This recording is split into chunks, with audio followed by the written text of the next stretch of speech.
Bonjour les amis, mon nom ne vous dira rien. De toute façon, je ne pédale pas après la gloire. Mon truc à moi, c'est les roues. Je suis fasciné par les roues. D'ailleurs, j'aurais dû naître roux. Les roues, mais aussi les rondelles, les axes, les moyeux, les pignons, les manivelles, les cercles, les rayons, les circonférences. Bref, tout ce qui tourne dans ma tête. Et j'habite un petit village du sud du Tarn qui s'appelle La Bastide-Rouerou. Vous croyez au hasard, vous? Et puis, il y a le patrimoine génétique.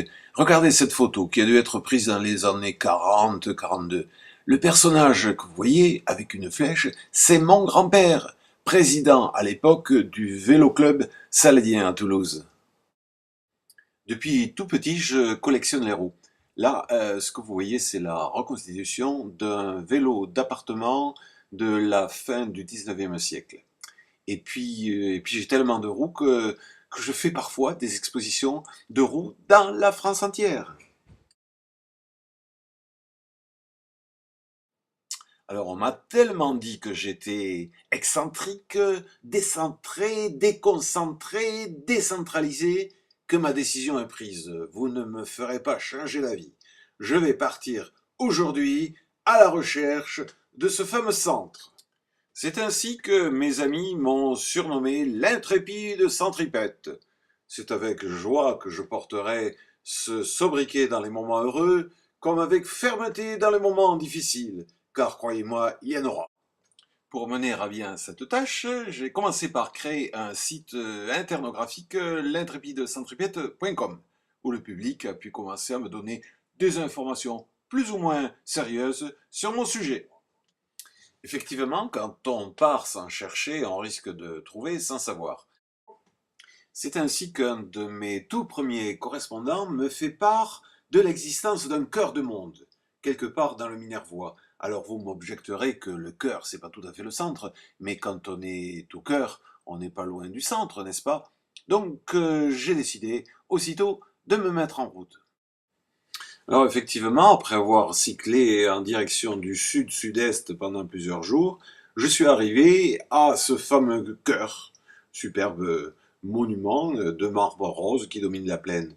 Mais c'est pas tout à fait ça que je cherche. En plus, j'ai découvert à ce moment-là que c'était le chœur numéro 8, si bien que l'artiste a l'intention d'en édifier plus d'une centaine. Trop plein cardiaque, trop de cœur tue le cœur.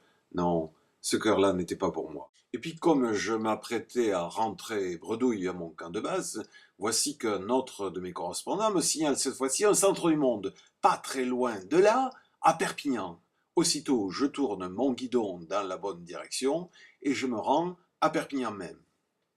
Alors, imaginez ma déception lorsque j'arrive devant un centre commercial baptisé pompeusement le Centre du Monde. J'apprendrai plus tard, grâce à un correspondant, que c'est un hommage à Salvador Dali qui avait baptisé la gare de Perpignan les Centres du Monde. Pas si vite, on me signale à présent dans ces Pyrénées qui semblent décidément être un gisement de centre, un nouveau centre du monde, du côté du Béarn, à Laas précisément. Je m'y rends par acquis de conscience et je découvre là une petite principauté d'opérette, opération touristique naturellement. Allez donc voir du côté du pic de Bugarach, me dit une correspondante, dans les Hautes-Corbières.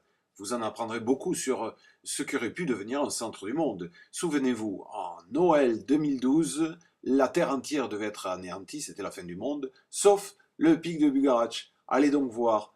Je m'y suis rendu, par acquis de conscience une fois de plus. Pays beau, sauvage, ça monte, ça descend, et même quand ça descend, les cols montent encore. On m'a également proposé de me rendre à Pouilly-Hérisson dans les Deux-Sèvres qui se targue d'être le nombril du monde. Alors je m'y suis rendu également. Sympathique accueil, petite bourgade charmante, mais en fait c'est une invention des conteurs locaux selon lesquels, à suite d'un Big Bang mythologique, toutes les histoires, légendes, contes du monde entier seraient nées dans le coin. Leur slogan, il faut le croire pour le voir. Vous avez compris. Autre nombril du monde, celui-ci se trouve à Delphes. En fait, renseignement pris, L'original ayant disparu, les Grecs se sont lancés dans la reproduction de nombrils. Je sais bien que le nombril a quelque chose à voir avec la reproduction, mais franchement, ce n'est pas ce centre-là que je cherche. En fait, il semble bien que toutes les grandes civilisations et les petites, toutes les cultures du monde se sont dotées de centres sacrés. En tout premier lieu, les montagnes qu'elles ont divinisées, et ensuite des ziggourats, des pyramides, des temples, des tours, pour bien marquer leur territoire, jusqu'à nos modernes buildings, qui sont aussi, n'est-ce pas, autant de centres sacrés. Ici, par exemple, le mont Kailas, aux confins du Tibet, qui est l'axe du monde pour au moins 4 religions. Le tour, 52 km s'il vous plaît, se fait en se prosternant. Si tu fais le tour 13 fois, ton karma est bon pour 1 million d'années. Avec mon petit vélo, c'est plus du cyclotourisme, c'est de la balistique. En fait, ce qu'il me faudrait, c'est un centre du monde personnel, relativement centré, rien que pour moi, facile à rejoindre par voie terrestre et cyclable. Et c'est alors que on m'apprend que pas très loin d'ici, en Suisse même, se trouve un milieu du monde. Et donc, j'ai repris mon vélo une fois de plus. Je me demande finalement si ce que je vis ne vaut pas mieux que ce que je cherche. Oui, d'accord, je sais, c'est écrit dessus. Ah, tiens, en fait, c'est moi, Oleg Dancy. Arrivé sur place, au nord de Lausanne, dans le district de Cossonay, effectivement, il y a un milieu du monde. La charmante aubergiste, après le repas, m'explique que c'est un petit ruisseau qui va se déverser dans une pisciculture qui va couler d'un côté vers le Rhône, de l'autre vers le Rhin. Je crois que j'ai fait preuve d'un peu d'amateurisme en me lançant comme ça, tête baissée dans l'aventure. Il faudrait sans doute que je me tourne vers des gens compétents, des géographes par exemple. Un géographe contemporain, Roger Brunet, à l'aide de calculs sophistiqués, de fuseaux, de pixels, etc., a trouvé que le centre de gravité du monde se trouvait quelque part au nord-est de N'Djamena, en Libye. Autrement dit, un centre du monde sans monde. Vous m'imaginez, pédalant en plein désert pour trouver un centre du monde sans plus personne. J'en étais là de mes réflexions géographiques lorsque j'ai fait une découverte qui allait bouleverser le cours de mes recherches et de mes voyages. Vous vous souvenez peut-être du méridien, ce fameux trait imaginaire qui part du pôle Nord jusqu'au pôle Sud. Voici que j'apprends que 2 géographes, cartographes, géodésiens, en pleine tourmente révolutionnaire, décident de partir pour mesurer le méridien qui devait donner naissance au fameux mètre que nous mesurons tous. Voilà, je tenais enfin un élément, non pas le centre, puisque c'était un trait, non pas un point, mais une sorte de corde de l'alpiniste, une ligne de vie, un fil rouge. Ces savants qui 2 siècles auparavant étaient partis comme ça sur les routes de France à la recherche de ce fameux méridien, ils allaient être mes maîtres. Et c'est ainsi qu'un beau matin de juin, je me suis lancé à mon tour sur les traces des 2 scientifiques Delambre et Méchain. Je suis parti de la commune la plus au sud de France, Pras de Mollo, en direction du nord, en direction de Dunkerque.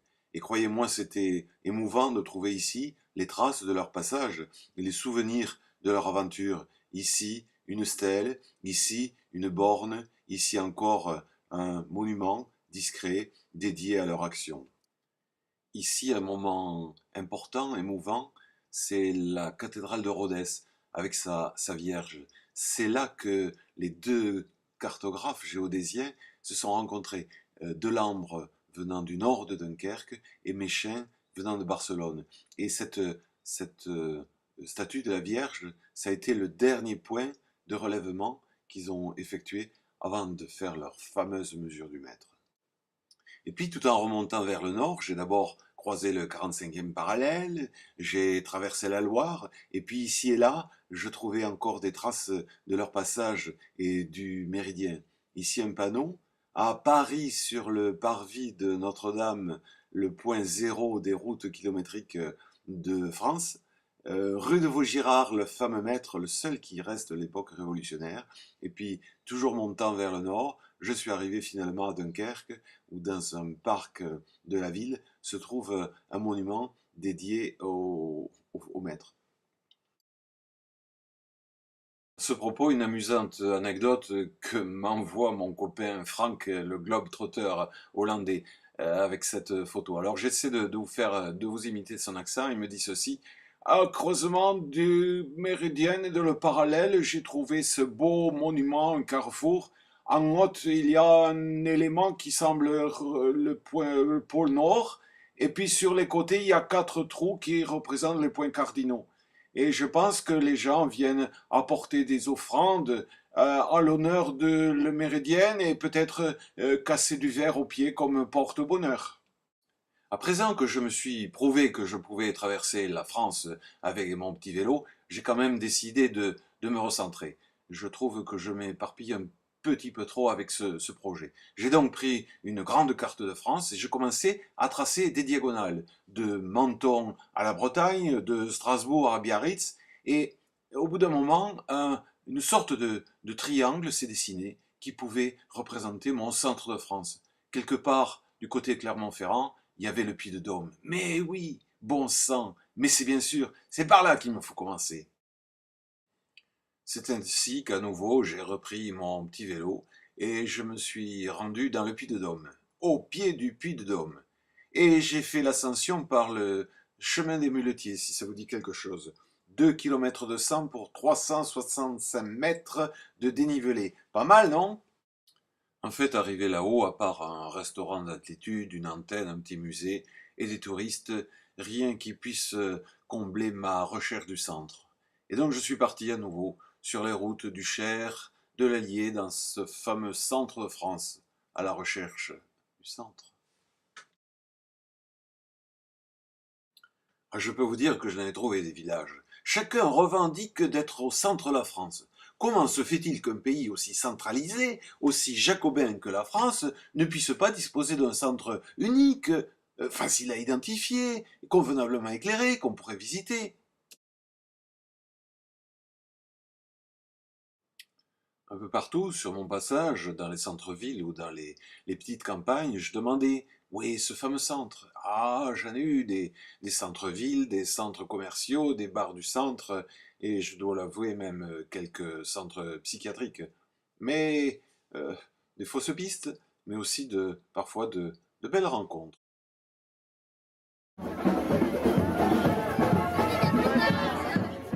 Oui, je me suis même retrouvé enrôlé dans une manifestation. Et à force de tourner de centre en centre, j'ai fini par me faire remarquer. Ils ne m'ont pas gardé longtemps, la police municipale, quand ils ont compris ce que je recherche. Et en fouillant ainsi du côté du centre de la France, je fais la découverte d'un personnage absolument étonnant. Il s'agit de Patrick Plaine, qui était un cyclotouriste plus que chevronné, puisqu'il avait plus de 150 000 kilomètres à son actif lorsqu'il a été tué accidentellement sur son vélo en 2012. Et Patrick Plaine, qui habitait Saint-Amand-Montrond, un des villages du centre de la France, avait imaginé un circuit absolument étonnant. Imaginez 20 tracés, comme les rayons d'une roue, dont le moyeu se trouverait à Saint-Amand-Montrond, 20 tracés qui totalisent 15 433 km et qui partent vers les points les plus excentrés de notre hexagone. Alors, autant pour rendre hommage à ce sacré personnage que pour voir de près à quoi pouvait ressembler le centre des Centrionales, je me suis rendu à mon tour à Saint-Amand-Montrond. Sur la place du bourg, euh, une représentation de globe terrestre qui, renseignement pris, n'a aucun rapport avec mon sujet. Dois-je l'avouer, cela faisait près de 3 ans que je tournais un peu partout pour trouver ce fameux centre. Et je puis vous assurer que j'ai traversé certaines périodes de découragement. Et puis ce soir-là, alors que je me posais des questions fondamentales sur le bien fondé de ma recherche, dans cette région centre où j'avais tant tourné, dans ce village du centre qui revendiquait lui aussi d'être un centre de France, sur la place centrale du village, il y avait une danse circulaire. Renseignement pris, c'était une danse du centre. Et au milieu se trouvait se trouvait cette femme. Et puis à l'entracte, je me suis décidé à lui offrir une bière Et puis elle a commencé à m'interroger sur mes histoires. Elle m'a dit, toi, t'es pas d'ici. Qu'est-ce que tu fais à bicyclette alors je lui ai raconté mes aventures autour du centre.